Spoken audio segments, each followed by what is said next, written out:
नमस्कार। क्या आपका बच्चा रात में खर्राटे लेता है? क्या बच्चा आपकी और टीचर्स की बातों पर ध्यान नहीं देता? क्या बच्चे की नाक अक्सर बंद रहती है? सुनने में ये बातें अलग अलग लग सकती हैं, पर इनका और बच्चे की कई तकलीफों का कारण एक ही हो सकता है, एडिनॉइड्स। एडिनॉइड्स का आम बोलचाल में कोई नाम भी नहीं है और लोग इसके बारे में कम ही जानते हैं।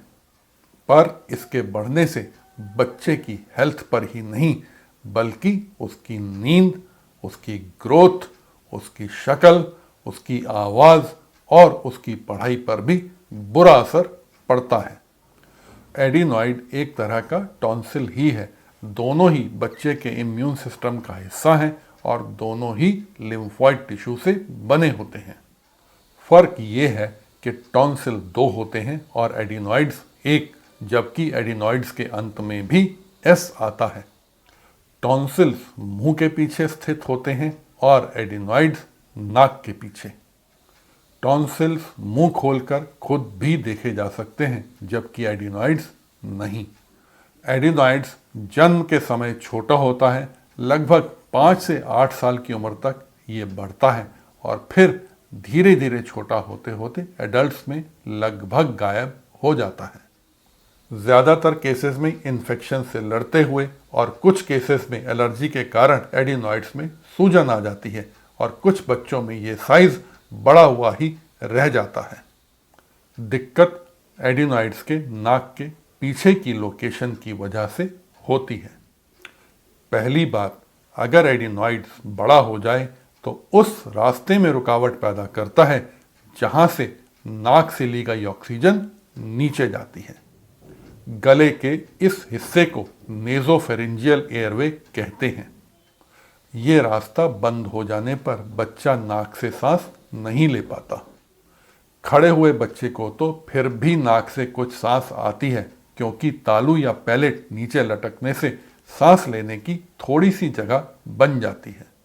लेकिन लेटने पर जब तालू पीछे की ओर गिरती है तो नाक पूरी तरह बंद हो जाती है।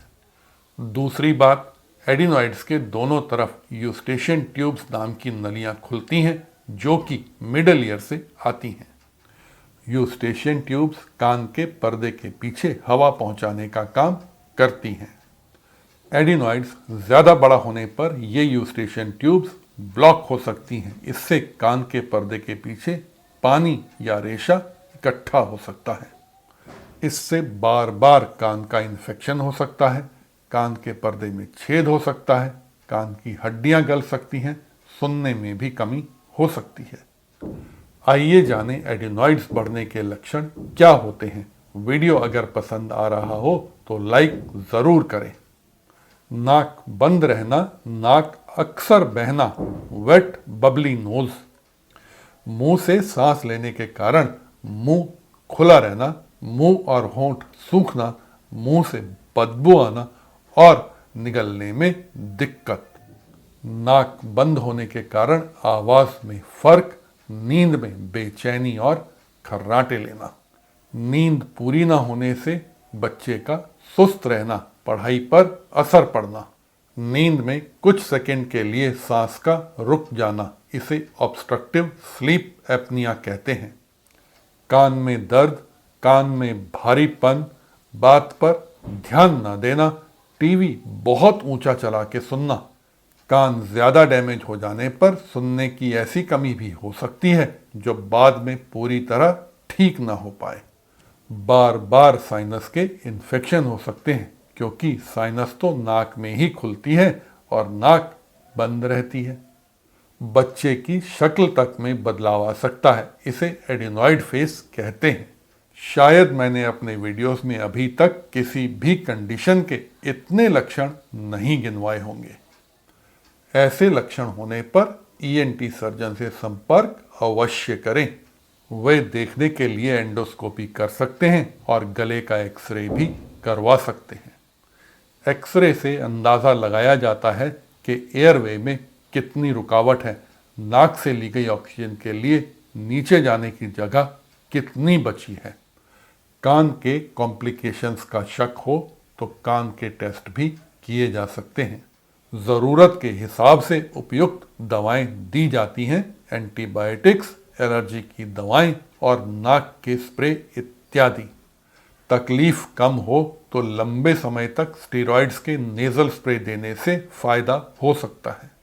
ये दवाएं हरगिज़ डॉक्टरी सलाह के बिना शुरू ना करें और ना ही अपने आप बंद करें। कई लोग पुराना प्रिस्क्रिप्शन देखकर अपने आप ही दवाई फिर शुरू कर देते हैं। ऐसी गलती बिल्कुल न करें। ज़्यादा तकलीफ होने पर एडिनॉइड्स को ऑपरेशन करके निकालना पड़ता है। ये ऑपरेशन एंडोस्कोप के ज़रिए मुंह के रास्ते किया जाता है। बाहर कोई चीरा नहीं लगता। बच्चा उसी शाम या अगले दिन घर वापस आ सकता है। एडिनॉइड्स निकालने से बच्चे की इम्यूनिटी पर असर नहीं पड़ता, क्योंकि शरीर के पास इन्फेक्शन से लड़ने के बहुत से तरीके हैं। इस ऑपरेशन के बाद बच्चे के लक्षणों में गजब का सुधार होता है।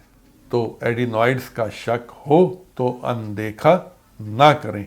इसका इलाज सरल है, पर इलाज ना कराने के गंभीर परिणाम हो सकते हैं। धन्यवाद।